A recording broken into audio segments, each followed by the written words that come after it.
Vamos con las noticias de las 7 con la ayuda de don Guillermo Díaz, que hoy vienen cargaditas las noticias. ¿Qué día el de ayer?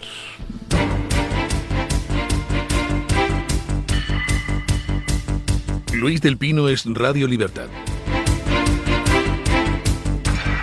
Hola, muy buenos días y cordial saludo para todos. Comenzamos con la información de este martes 21 de enero hablando de la toma de posesión de Donald Trump como nuevo presidente de los Estados Unidos. Donald Trump se ha convertido en el presidente número 47 de los Estados Unidos al jurar el cargo ayer en una ceremonia llevada a cabo en la rotonda del Capitolio de Washington, D.C.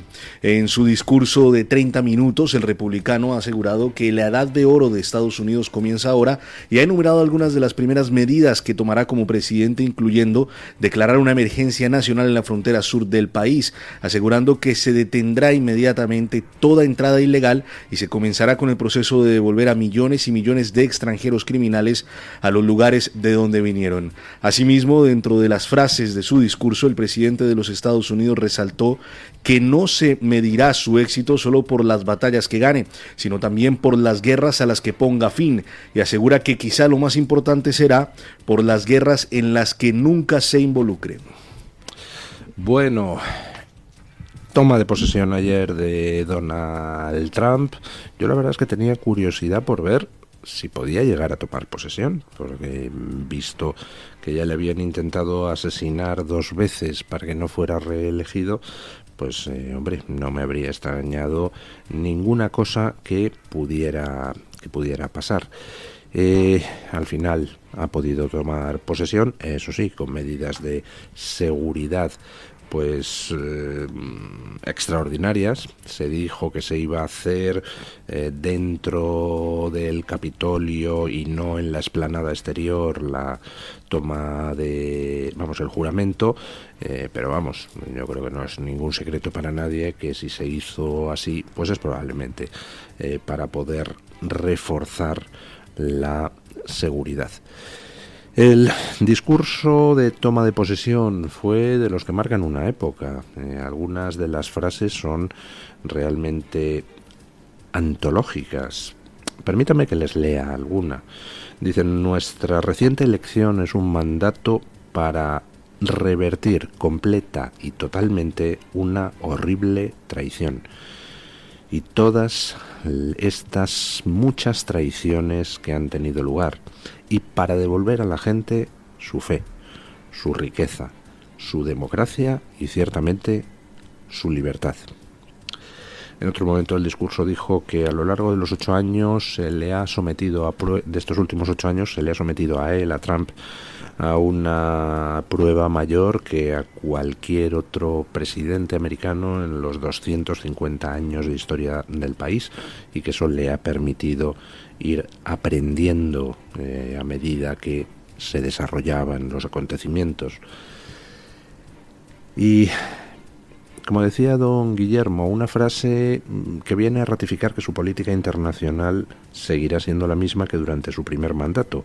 En su primer mandato fue el único presidente que no inició ninguna guerra en décadas, y fue el primer presidente que tampoco permitió que nadie la iniciara. Y lo resumió ayer en una frase muy épica. Mediremos nuestro éxito no solo por las batallas que ganemos, sino también por las guerras a las que pongamos fin y, lo que quizá es más importante, por las guerras en las que nunca nos involucraremos. Y por último, una frase que resume por qué Trump ha ganado. Una frase que apela directamente al espíritu de los americanos. Dijo Trump: los americanos son exploradores, constructores, innovadores, emprendedores y pioneros. El espíritu de la frontera está escrito en nuestros corazones. Bueno, pues esto de aquí es un líder, alguien que es capaz de sintetizar las aspiraciones de un pueblo y de plasmarlo en una serie de ideas fuerza que la gente puede entender y con las que se puede identificar.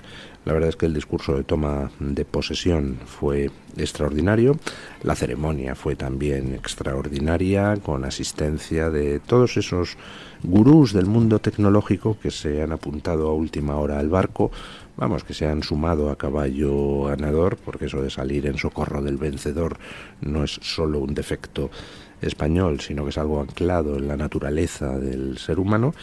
Y bueno, pues ayer Trump se convirtió en el segundo presidente americano que es capaz de tener un segundo mandato, pero no consecutivo, es decir, tener un mandato, perder el poder y luego recuperarlo para un segundo mandato. Por si alguien se lo pregunta, no habrá tercer mandato.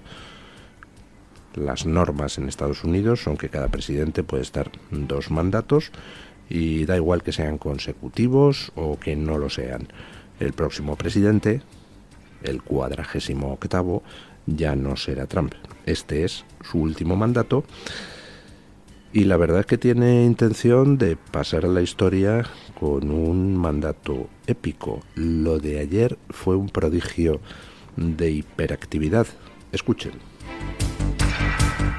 El presidente de los Estados Unidos no quiso esperar y desde su primer día en la oficina oval emprendió una catarata de acciones para dar inicio a su nuevo mandato. Nada más tomar posesión, Donald Trump firmó 42 órdenes ejecutivas, memorandos y proclamaciones, 115 acciones de personal y más de 200 acciones ejecutivas. Una de las más importantes, según él, es la creación del Departamento de Eficiencia Gubernamental, el cual será dirigido por Elon Musk. This is an order creating and implementing the Department of Governmental Efficiency, known as DOGE. Okay, that's a big one. Is Elon Musk going to get a West Wing office? No, he's getting an office for about 20 people that we're hiring to make sure that these get implemented. We have... Asimismo, y como podemos escuchar, el presidente de los Estados Unidos estuvo delante de los medios de comunicación respondiendo preguntas a la prensa durante más de 1 hora. Esto sin contar los 3 discursos que dio en lo que fue un primer día histórico durante su posesión. Bueno, lo de ayer fue espectacular. Trump se desplazó al despacho oval y firmó pues más de 300 decretos, llamémoslo. Son decretos de distinta naturaleza. Unos son nombramientos, otros son órdenes ejecutivas del presidente, otros son acciones ejecutivas que tienen una naturaleza ligeramente distinta. Bueno, más de 300 papelotes firmó uno tras otro. Y todo eso mientras comentaba lo que iba firmando a la prensa allí congregada y mientras respondía a las preguntas de la prensa. Es decir, iba firmando, comentando, respondiendo. Bueno, increíble y todavía más comparado con un Biden que el pobre hombre pues no podía ni pronunciar un discurso sin el teleprompter y aún así pues algunas veces metía la pata. Trump estaba ahí sin guión de ningún tipo, respondiendo en vivo y en directo a las preguntas mientras iba firmando y comentando cada una de esos más de 300 decretos que ayer firmó. Bueno, espectacular lo que es el procedimiento en sí. Luego entraremos a analizar las medidas que ha puesto en marcha, porque son una auténtica revolución, una revolución en 12 horas. En 12 horas ha dado la vuelta al país como un calcetín. Pero, bueno, no solo de Trump vive el hombre y tendremos que comentar otras noticias. Por ejemplo, las que nos llegan del Reino Unido, donde entre lo que son las consecuencias de lo que está pasando en Estados Unidos, más lo que son las encuestas demoledoras contra el gobierno, pues el gobierno de Keir Starmer se la ha vuelto a tener que envainar. Escuchen. Y en Reino Unido hoy Keir Starmer hará una declaración sobre la investigación pública del crimen de Southport, donde 3 niñas fueron apuñaladas hasta la muerte. Axel Rudakubana, de 18 años, se declaró culpable ayer de matar a Babe King, de 6 años, Elsie Dodd Southcombe, de 7, y Alice da Silva Aguiar, de 9 años, en una clase de baile con temática de Taylor Swift el año pasado. Starmer describió a Rudakubana como vil y enfermizo y dijo que había serias preguntas que responder sobre cómo el Estado falló en proteger a las niñas. El ministro de Interior conservador, Chris Philip, dijo que quedan muchas preguntas sin respuesta y que el público necesita saber quién en el gobierno sabía y qué y cuándo. Ruda Cubana, que tenía 17 años en el momento de los asesinatos, había sido remitido al programa Prevent tras 3 veces, dijo la ministra del Interior, Yvette Cooper, entre diciembre de 2019 y abril de 2021, cuando tenía 13 y 14 años. El asesino ya era conocido por la policía, los tribunales y los servicios sociales. También se declaró culpable de intento de asesinato de 8 niños y 2 adultos, posesión de un cuchillo el día de los asesinatos, producción de una toxina biológica ricina y posesión de un manual de entrenamiento de Al Qaeda en delito de terrorismo. Recordarán ustedes el suceso en Southport. Este sujeto que ayer se declaró culpable asesinó a 3 niñas a cuchilladas, lo cual desencadenó una ola de protestas y disturbios por todo el Reino Unido. ¿Qué hizo el gobierno laborista británico de Keir Starmer? Pues primero, ocultar la información sobre el crimen, sobre la identidad del criminal y todas sus circunstancias, alegando que era menor, porque efectivamente le faltaba un mes para cumplir los 18 años, y entrar con mano de hierro a reprimir todas las protestas, encarcelando incluso a gente simplemente por poner posts, mensajes en redes sociales que se interpretaron como incitación a la revuelta o incitación al odio, etcétera, etcétera. De hecho, el gobierno laborista llegó a excarcelar a criminales condenados y encarcelados por delitos menores para poder hacer sitio en las cárceles a los manifestantes que protestaban por el crimen de Southport. Bueno, realmente, como le faltaba un mes para ser mayor de edad, pues pasado un mes podían haber dado ya toda la información, porque así es la legislación británica. Una vez que cumples la mayoría de edad, se puede informar sobre delitos que hayas cometido siendo menor. Bueno, pues no se informó de nada. Y ahora, 5 meses después, y ya cuando se ha declarado el mismo culpable delante de los jueces, nos enteramos de que era un señor que estaba fichado por la policía. Era un señor al que se había detectado con 14 y 15 años como peligroso. Era un señor que tenía un manual de Al Qaeda en su casa. O sea, se ocultó deliberadamente la información a la opinión pública británica para así poder justificar la represión de las protestas. Y ahora, 5 meses después, el gobierno da marcha atrás. ¿Por qué da marcha atrás?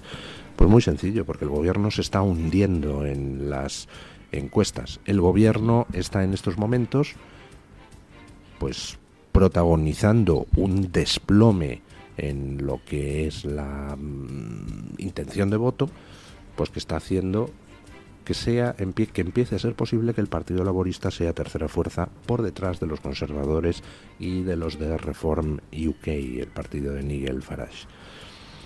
Bueno, esa es la vía. Los gobiernos, cuando no les importa un bledo la gente, cuando quieren imponer sus agendas políticas a sangre y fuego, lo único que entienden es de la pérdida de poder. Y en el Partido Laborista, como las circunscripciones en el Reino Unido son uninominales, pues mira, resulta que el puesto de cada diputado no depende tanto del primer ministro, no es el jefe del Partido Laborista el que pone ahí a dedazo a los candidatos, no, la gente se curra el ser elegidos en su circunscripción uninominal, y saben que como el gobierno arrastre al Partido Laborista al fango, pues entonces ellos pierden su puestecito de diputado. Con lo cual, ¿qué está pasando? Pues que dentro del Partido Laborista cada vez son más las voces que están exigiendo explicaciones públicas por todo lo relativo a la inmigración. Explicaciones públicas que parece que ya se van a dar en el tema de las bandas de pakistaníes que violaban en masa a niñas inglesas, y también ahora, como vemos, en lo que respecta al crimen de Southport, donde se hará una investigación pública para determinar todas las circunstancias que condujeron a ese asesinato de 3 niñas por este psicópata. Bueno, hablando de psicópatas, sabemos que Sánchez miente en todo. Pero vamos, no nos imaginábamos que pudiera llegar a tanto. Miente el tío hasta en su fecha de nacimiento. Escuchen. Y en España se ha descubierto que la fecha de nacimiento de Pedro Sánchez en su acta de matrimonio no coincide con la que consta oficialmente. Figura que nació el 20 de febrero cuando su ficha en el Congreso de los Diputados refleja que fue el día 29. Hay 9 días de diferencia entre la fecha de nacimiento que consta como de Pedro Sánchez en su ficha en el Congreso de los Diputados y la que se recogió en el acta matrimonial cuando en 2006 se casó con Begoña Gómez. El acta matrimonial ha sido aportado por el punto neutro judicial a la causa que se sigue contra Begoña Gómez en el Juzgado de Instrucción número 41 de Madrid, donde el magistrado Juan Carlos Peinado investiga, entre otros, el presunto delito de tráfico de influencias. ¿Qué tío? Es que no puede ser coherente ni en la fecha de nacimiento. En su acta de nacimiento figura una fecha, en la partida de matrimonio figura otra.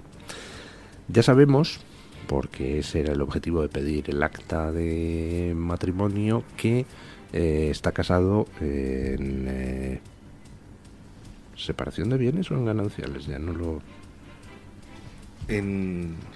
Ahora lo busco. Bueno, ya sabemos en qué régimen se casó con Begoña, pero la gracia del asunto es que, bueno, pues al recibir el acta de matrimonio se ha comprobado que hay algún tipo de error. Evidentemente pues será algún error de quien introdujo los datos o de quien los anotó, o vaya usted a saber, pero no me digan que no tiene gracia que el amigo Sánchez se ha pillado en una incoherencia también en lo que respecta a su partida de nacimiento. Como decía un tuitero ayer, dice: ya solo falta que nos enteremos de que en realidad tampoco se llama Pedro Sánchez, cosa que por otra parte pues no me extrañaría. Es capaz separación de bienes. Están casados en separación de bienes, Begoña y él. Bueno, vamos a ver cómo demonios evoluciona el asunto de Begoña, del que hoy sale algún dato más en la prensa. Por ejemplo, como Google pues había presupuestado 40.000 euros para el software de Begoña, pero al final pues resulta que salió por 110.000 el asunto. Claro, dices, ¿y por qué una empresa multinacional como Google le regala 110.000 euros por el morro a Begoña? Y una pregunta que se hacía ayer la gente a través de Twitter: ¿eso figura declarado a Hacienda como donación o como que figura? Bueno, hoy trae The Objective una noticia pues ciertamente curiosa. Escuchen esto porque no tiene una explicación sencilla, salvo que Sánchez esté pensando en adelanto electoral. Escuchen. El gobierno de Pedro Sánchez ha puesto en marcha la licitación de manuales impresos y sobres electorales a más de 2 años de la fecha prevista para los comicios generales y municipales del 2027. Según informa The Objective, este proceso de licitación se inicia de forma habitual con muy poca antelación, tal y como queda patente en los contratos públicos vinculados a las elecciones generales del 28 de abril y del 10 de noviembre de 2019 y las del 23 de julio de 2023. El anuncio de la licitación tuvo lugar el pasado día 19 de enero y los pliegos fueron publicados ayer. El anuncio previo se produjo a finales de septiembre de 2024 y las ofertas de las empresas podrán llegar hasta el próximo 14 de febrero. El contrato está valorado en casi 13 millones de euros con impuestos incluidos. Lo que viene a decir la noticia de The Objective es que normalmente cuando ya se está aproximando la fecha de alguna cita electoral, que puede ser de carácter nacional, autonómico, local, europeo, bueno, pues entonces el gobierno saca una licitación para que las empresas puedan ofertar lo que es pues la impresión de papeletas, la preparación de sobres, donde meter las papeletas, la impresión de los manuales que se le entregan a los que están en las mesas electorales ejerciendo de interventores, etcétera, etcétera, etcétera. Ahora no hay ninguna elección prevista a corto plazo. Y sin embargo, de repente, el gobierno saca a licitación la papelería electoral. Pues eso puede querer decir dos cosas. Bueno, puede querer decir tres. Uno, que quiere ya asegurar que se lleve la licitación algún amiguete, pero tampoco tendría mucho sentido porque lo podría asegurar igual más adelante. Dos, que el gobierno está pensando en elecciones. O tres, que el gobierno quiere que nosotros pensemos que el gobierno está pensando en elecciones. No sé. ¿Cuál de las opciones es la que a ustedes les parece más factible? Yo vengo sosteniendo en los últimos meses que Sánchez no va a poder resistir demasiado. Luego vamos a ver alguna noticia más sobre los casos de corrupción de distinta naturaleza que atenazan al entorno de Sánchez. Y alguno de ellos se está poniendo muy complicadito para los que están imputados. Por tanto, es posible que pronto haya procesamientos, cosa que sería para Sánchez demoledora, por ejemplo, si se procesa al fiscal general del Estado. Con lo cual, yo creo que en algún momento Sánchez tendrá que tirar la toalla. ¿Cuándo la tirará? Pues yo creo que más pronto que tarde. Por tanto, leo esto de The Objective, de que el gobierno licita la papelería electoral a pesar de que no hay ninguna elección en el horizonte, y yo lo que pienso es que el gobierno está preparando ya el terreno para que haya una elección en el horizonte. Vamos, que Sánchez va a tirar la toalla de un momento a otro, lo cual, por cierto, pues sería bastante lógico. Y además, ¿qué quieren que les diga? Sería lo mejor que Sánchez puede hacer por su familia, quitarse de foco cuanto antes. Cuanto más se mantenga Sánchez en el foco, más mantiene a Begoña y a David en el foco. Con lo cual, pues bueno, en algún momento, digo yo, que si le queda algún resto de consideración para con su familia, pues decidirá que casi es mejor ahorrarles el trago de tener que seguir soportando las consecuencias de su empecinamiento en seguir en la Moncloa frente a lo que el sentido común dicta, que es que no puede seguir un minuto más en el cargo un presidente que tiene imputado a su fiscal general del Estado, a su ex número 2 en el partido, a su mujer y a su hermano. No puede seguir un minuto más. ¿Lo habrá entendido y esta licitación de la papelería electoral significa que lo ha entendido? Bueno, pues no lo sé. Esperemos. Mientras tanto, pues antes de dar paso a las noticias de las 7:30, permítanme un recordatorio.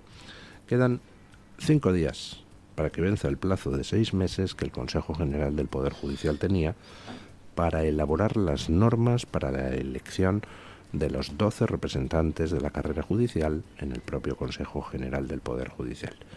El acuerdo entre PP y PSOE, entre Bolaños y González Pons, vaya dos, además con la mediación de Reinders, ese comisario que está ahora investigado por blanqueo de dinero. Ese acuerdo se le vendió a la opinión pública de derecha, los votantes del PP, como que, bueno, se iban a repartir el gobierno de los jueces, le iba a conceder Feijóo a Sánchez que tuviera la mayoría en el CGPJ, pero porque le iba a arrancar el hacer en 6 meses unas nuevas normas de elección del CGPJ para que ya puedan los jueces la próxima vez elegir a 12 de los 20 miembros. Bueno, pues van a pasar 6 meses y no tenemos un texto con esa nueva forma de elección. Con lo cual, pues parece que queda patente que de nuevo el Partido Popular ha vuelto a engañar a sus votantes. Parece que queda patente que Feijóo le entregó la mayoría en el Consejo General del Poder Judicial a Sánchez el que gobierna con golpistas, a Sánchez el presunto jefe de las tramas de corrupción, a cambio de exactamente nada.